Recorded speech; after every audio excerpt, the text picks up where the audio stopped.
Hello students, आज हम पढ़ाएंगे राउल्ट लॉ का दूसरा भाग, यानी कि अवाष्पशील विलेय के लिए राउल्ट का नियम क्या होगा। लास्ट वीडियो में आपने वाष्पशील विलेय के लिए पढ़ा था, इस बार पढ़ेंगे अवाष्पशील विलेय के लिए। अवाष्पशील विलेय के लिए राउल्ट का नियम। देखिए, इसको लिख सकते हैं, स्थिर ताप पर अवाष्पशील विलेय युक्त विलयन का वाष्प दाब उसमें मौजूद विलायक के मोल प्रभाज के समानुपाती होता है। अर्थात PS विलयन का वाष्प दाब डायरेक्टली प्रोपोर्शनल विलायक का मोल प्रभाज। यह नियम है, राउल्ट का नियम है अवाष्पशील विलेय की स्थिति में। अब आपके दिमाग में आता होगा ये ऐसा कैसे आ गया, इसको भी थोड़ा हम लोग डिस्कस कर लें, अच्छा रहेगा। देखो, विलयन किससे बना है? विलेय प्लस विलायक से। विलेय को हम घटक 1 कहेंगे, चाहे यहां पर कर दे रहे हैं विलायक प्लस विलेय। विलायक प्लस है विलेय, इसको हम घटक 1 मान रहे हैं, इसको घटक 2। जहां भी 1 लगा हुआ रहे समझ जाइए कि विलायक के लिए, और जिसमें 2 लगा रहे उसको विलेय के लिए। यह बात एकदम दिमाग में रख लीजिए, समझने में आपको सुविधा होगी, आराम से समझ लेंगे। विलायक आपका कैसा है? वाष्पशील। और विलेय कैसा है? अवाष्पशील। इसका हम वाष्प दाब ले लें P1, इसके वाष्प दाब को मान लें P1। ये वाष्प दाब है किसका? विलायक का। और इसके वाष्प दाब को हम मान लें P2, तब P2 तो निश्चित रूप से आपका 0 होगा। क्यों 0 होगा? क्योंकि विलेय अवाष्पशील है, वाष्प बनाएगा नहीं, तो उसका वाष्प दाब भी कितना होगा? 0 होगा। ये तो बिल्कुल स्पष्ट है। तो बताओ कि हम विलयन का वाष्प दाब लिखें। विलयन का वाष्प दाब, तो ये PS हो जाएगा ना जी, बराबर हम लिख सकते हैं विलायक का वाष्प दाब और प्लस है विलेय का वाष्प दाब। तो विलायक का तो P1 है ही, इसका वैल्यू कितना है? 0, यानी कि P1 कह सकते हैं विलायक का क्या? वाष्प दाब। कहने का अभिप्राय यह होगा कि विलयन का जो वाष्प दाब होगा वह विलायक के वाष्प दाब के क्या होगा? बराबर होगा। और विलायक के वाष्प दाब को कितना माने हैं? P1। क्लियर? देखिए, राउल्ट के नियम से ही वाष्पशील विलेय वाला में आप पढ़े होंगे कि जो आंशिक वाष्प दाब होता है वाष्पशील घटक का, वह उसके शुद्ध अवस्था में वाष्प दाब और घोल में उसके मोल प्रभाज के गुणनफल के बराबर होता है। तो विलायक तो वाष्पशील है, इसका वाष्प दाब कितना है? आंशिक वाष्प दाब P1 बराबर आप लिख सकते हैं कितना? P0 गुना x1। राउल्ट के ही नियम से ऐसा होगा, जो कि आप वाष्पशील वाला पढ़ चुके हैं। तब P0 यहां पर क्या है? शुद्ध विलायक का वाष्प दाब, वाष्प दाब, और x1 x1 आपका हो गया विलयन में विलायक का मोल प्रभाज्य, यही ना हुआ। तो बताइए P1 बराबर आपका मिल गया P नॉट गुना कितना x1, तो क्या लिख सकते हैं, देखो PS बराबर P1 है, तो PS बराबर अब लिख सकते हैं P1 का मान कितना रखेंगे, P नॉट गुना कितना x1, और P नॉट यहाँ पर क्या है, कांस्टेंट है, क्योंकि शुद्ध विलायक का वाष्प दाब नियत ताप पर नियत होता है, यानी कि यह कांस्टेंट होगा। और कांस्टेंट जब हटाएंगे तो प्रोपोर्शनल आ जाएगा, तो PS डायरेक्टली प्रोपोर्शनल क्या हो जाएगा x1, तो ये मिल गया कि नहीं, ये आपका मिल जाएगा। क्लियर हो गया। अब देखिए इस पर क्वेश्चन क्या दे सकता है, इसको मिटा देना है।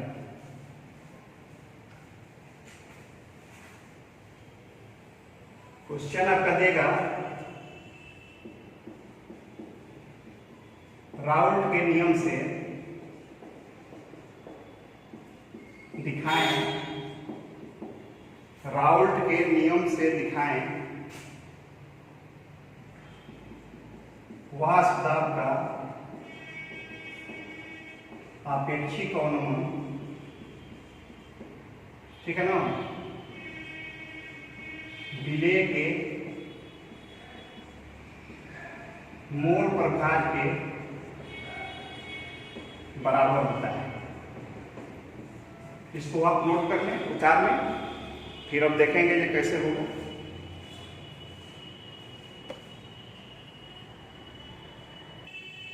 अवाष्पशील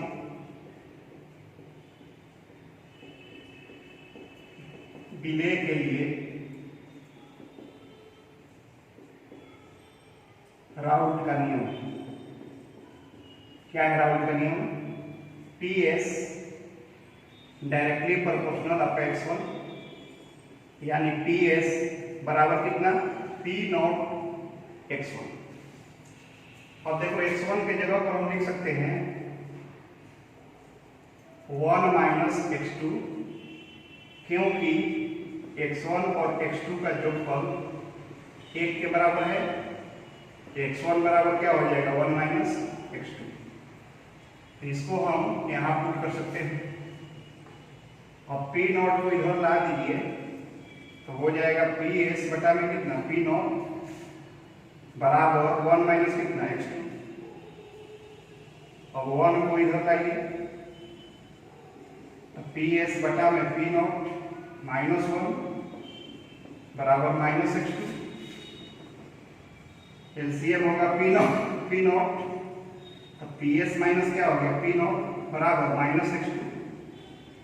अब माइनस कॉमन निकाल लो तो P not minus PS by कितना हो जाएगा P नॉट बराबर माइनस x2, माइनस और माइनस कैंसिल, तो हो गया आपका P नॉट माइनस PS बटा में P नॉट बराबर x2। x2 यहाँ पर क्या है, विलेय का मोल प्रभाज्य। जहां बिंदु लगा है पहले भी मैंने बताया था विलेय समझेंगे, और जहां 1 लगा है सब विलायक के लिए, ठीक है। तो ये आपका प्रूव्ड हो गया, ठीक है। तो इस तरह से आप राउल्ट के नियम का प्रयोग करके आराम से बना सकते हैं। और कुछ फॉर्मूला हम डिराइव करेंगे जिससे न्यूमेरिकल क्वेश्चन आपका बनेगा। बात समझ में आ गया।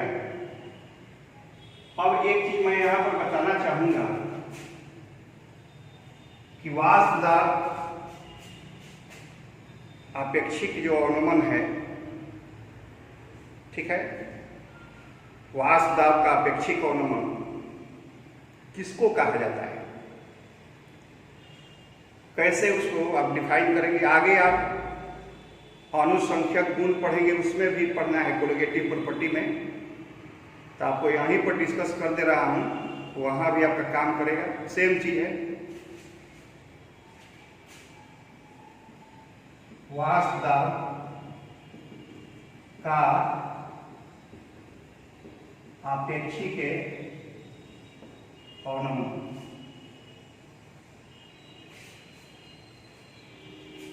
इसको आप कह सकते हैं वाष्प दाब में अपेक्षिक अवनमन, ये भी कहा जा सकता है अवनमन। देखो पी नॉट माइनस जो पी एस है इसको हम कहते हैं वाष्प दाब का अवनमन, ये वाष्प दाब का अवनमन है। यानी कि शुद्ध घोलक के वाष्प दाब और घोल के वाष्प दाब के अंतर को वाष्प दाब में अवनमन या वाष्प दाब का अवनमन कहते हैं। ऐसा होता क्यों है? जब भी आप शुद्ध घोलक में अवाष्पशील विलेय मिला देंगे, घुल्य मिला देंगे, तो उसका वाष्प दाब क्या होता है? कम हो जाता है। इसी को वाष्प दाब में अवनमन के नाम से जाना जाता है। देखिए क्यों होता है, समझ लीजिए। मान लीजिए कि यहाँ पर शुद्ध घोलक है, शुद्ध घोलक चाहे विलायक, तो इसके सतह पर सिर्फ विलायक के ही अणु हैं। विलायक कैसा है? वाष्पशील है। अब इसमें आप अवाष्पशील विलेय मिला देंगे, विलेय अवाष्पशील जैसे चीनी हुआ, नमक हुआ, आप मिला देंगे तो अब बताइए जो सॉल्यूशन बनेगा, तो सॉल्यूशन के सतह पर जल के भी अणु होंगे और किसका होगा? ये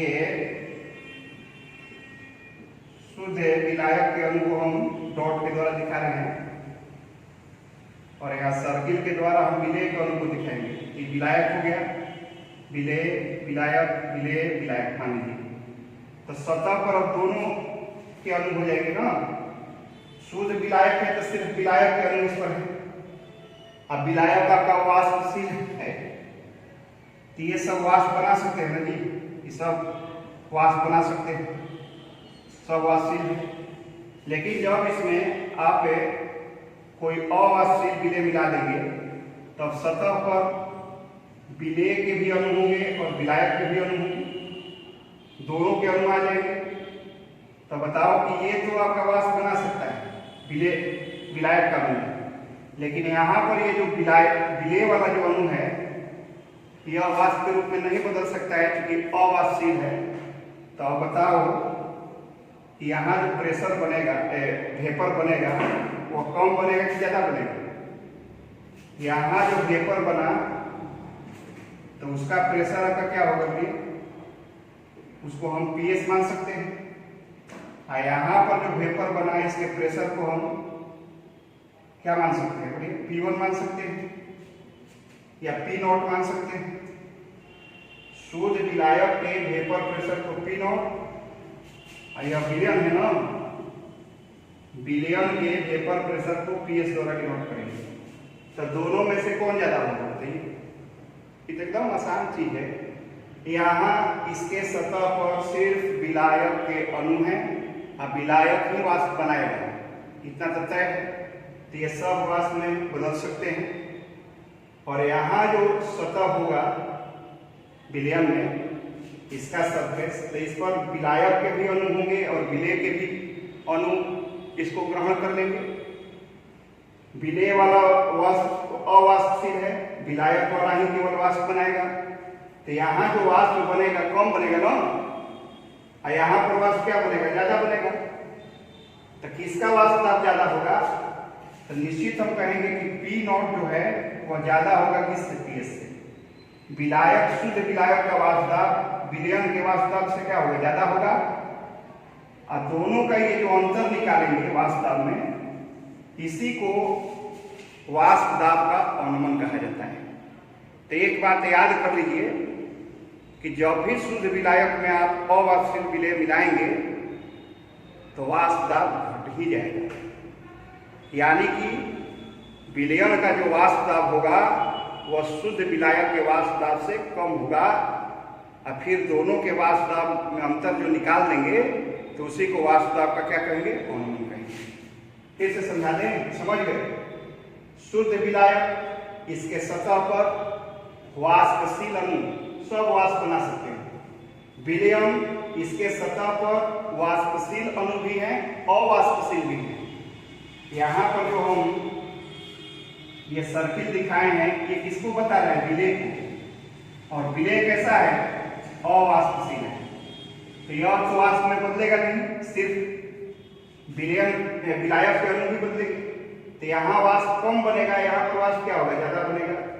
तो P नॉट PS से क्या होगा? बड़ा होगा। अब P नॉट में से PS घटा देंगे, उसी को वाष्प दाब का अनुमान कहते हैं। ऐसे आगे भी डिस्कस करेंगे, जब अनुसंख्यक गुण पढ़ाएंगे तो यही बात आपको बताया जाएगा फिर से, और रिवीजन हो जाएगा। हो गया? तो कोई आपसे पूछे कि वाष्प दाब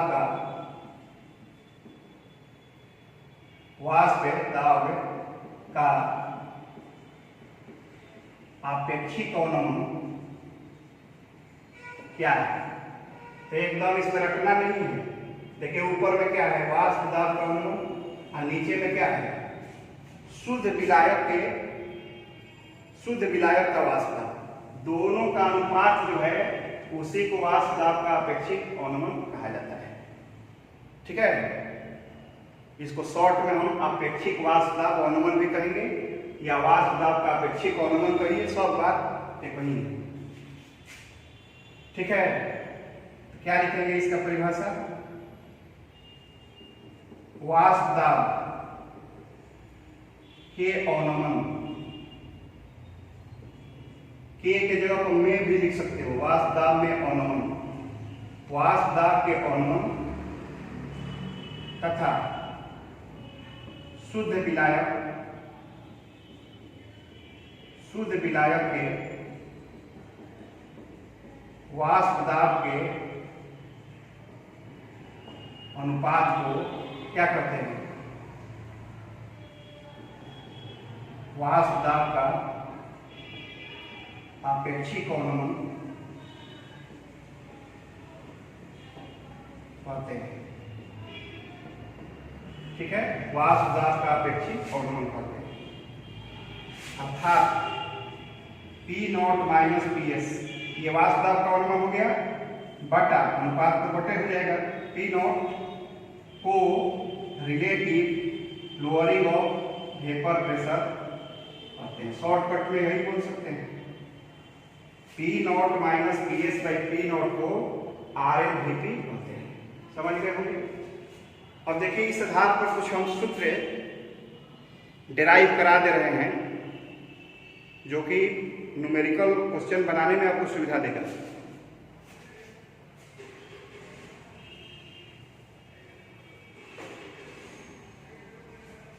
चलिए बोलिए, P नॉट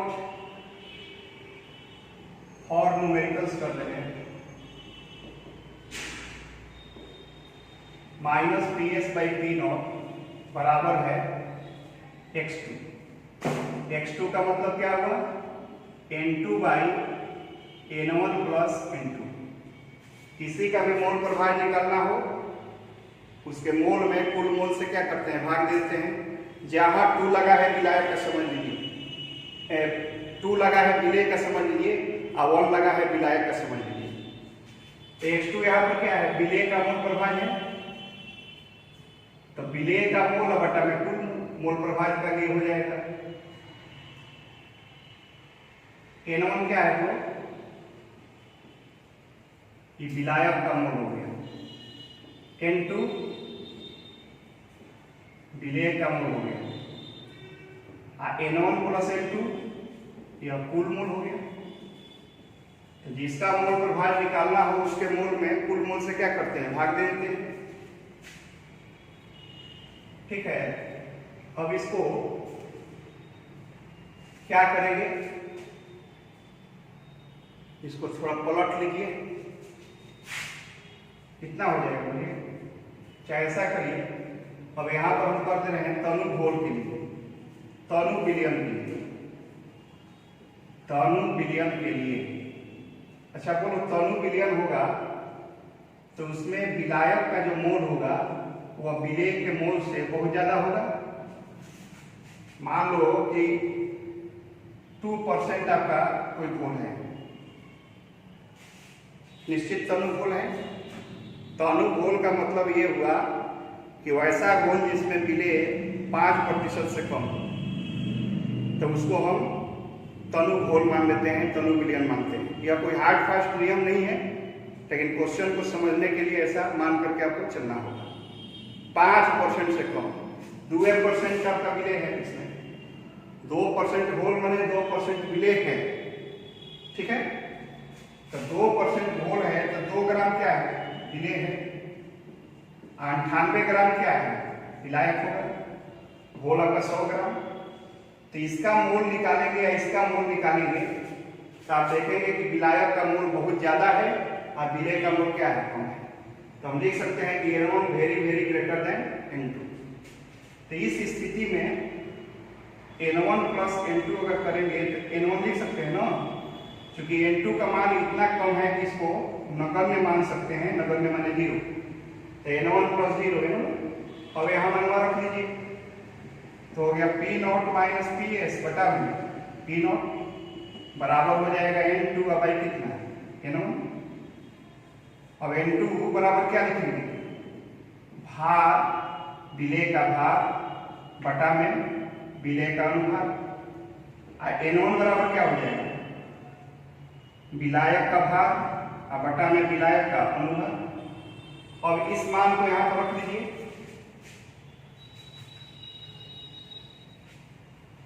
क्या बन जाएगा फिर, P0 minus PS by P0 बराबर हो जाएगा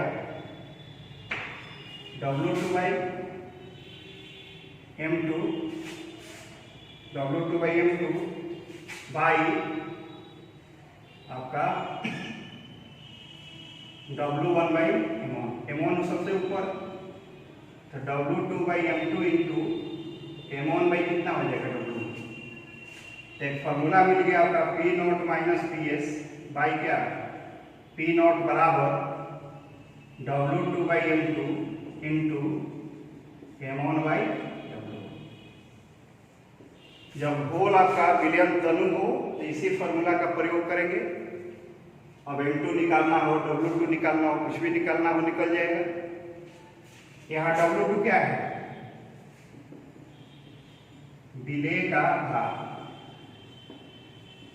M2 क्या है, विलेय का अनुभार।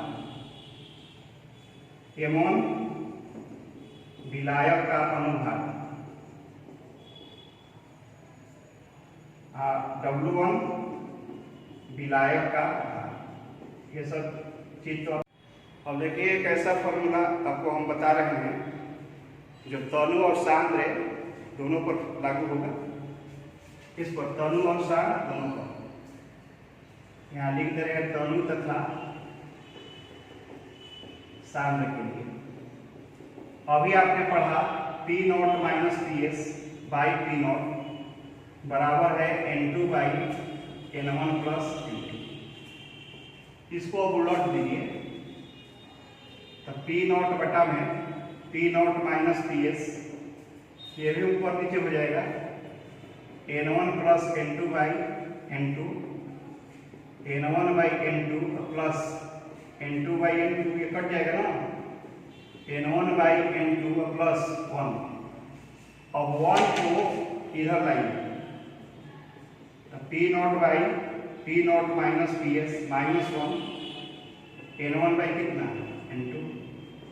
एलसीएम आपका हो गया P0 माइनस PS, क्या हो गया यहाँ पर P0 माइनस, अरे यहाँ वाले ना है, तो P0 माइनस माइनस क्या हो जाएगा प्लस PS, N1 बाई कितना, N2। ये कैंसिल, तो हो गया PS बटा में P0 माइनस PS बराबर N1 बाई कितना, N2।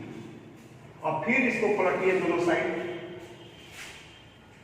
P0 minus PS by PS बराबर हो गया कितना, N2 बाई N1। ये भी पलट जाएगा, ये भी पलट जाएगा, दोनों साइड पलट जाएगा। अब इसको लिख सकते हैं P0 minus PS by PS इसको लिखा जाएगा W2/m2 N1 के जगह पर। तो आपका हो गया P0 माइनस PS बटा में PS बराबर W2 बटा में M2 गुना M1 बाई क्या W1। यह दोनों पर लागू हो जाएगा। देखिए दोनों के लिए यहाँ P0 था, यहाँ P0 के जगह पर क्या हो गया PS, सिर्फ यही अंतर है। PS जब ही लिख देंगे तो वह दोनों पर लागू होगा, इस शांत पर भी लागू होगा, तनु पर भी लागू होगा। ये काफी महत्वपूर्ण फॉर्मूला है, याद करना चाहिए। क्वेश्चन देखिए, मान लीजिए कि दे दिया क्वेश्चन 114 ग्राम ऑक्टेन में वाष्पशील विलेय, यहां पर दिया है उसका मोलर द्रव्यमान 40 ग्राम पर मोल, मिलाने पर वाष्प दाब घटकर 80% हो जाता है। कितना परसेंट? 80% हो जाता है। अवाष्पशील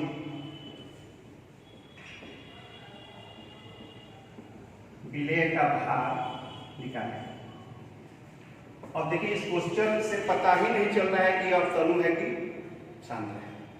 आप आराम से दोनों पर यूज होने वाला फॉर्मूला लागू करेंगे। अब देखें ऑक्टेन यहाँ पर क्या है, विलायक है,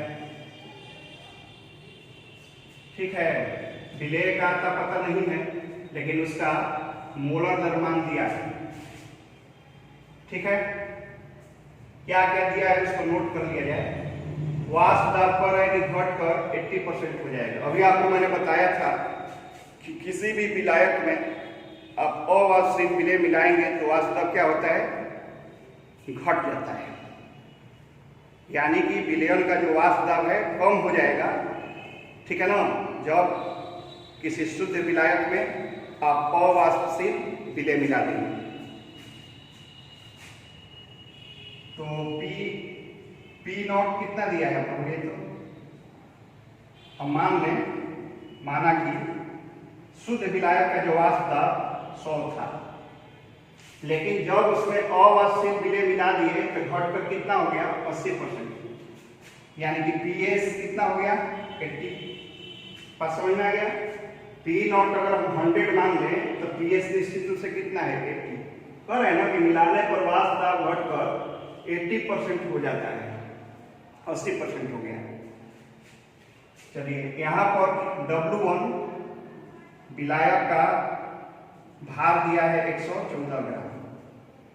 ऑक्टेन का फॉर्मूला जानते हैं ना जी, C8H18।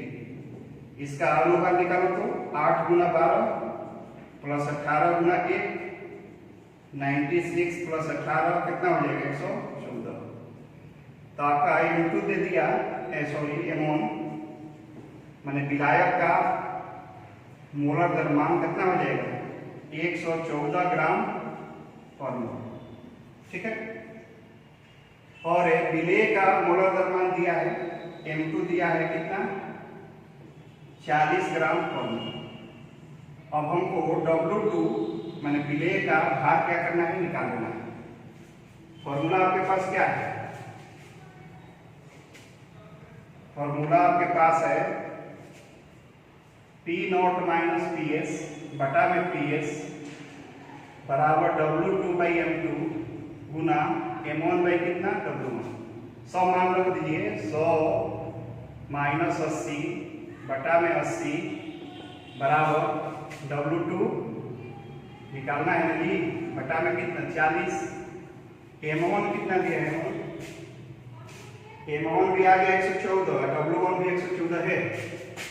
114 बटा में 114, ये तो कैंसिल हो जाएगा, तो हो गया 20 बटा 80 W2 बाई कितना, 40।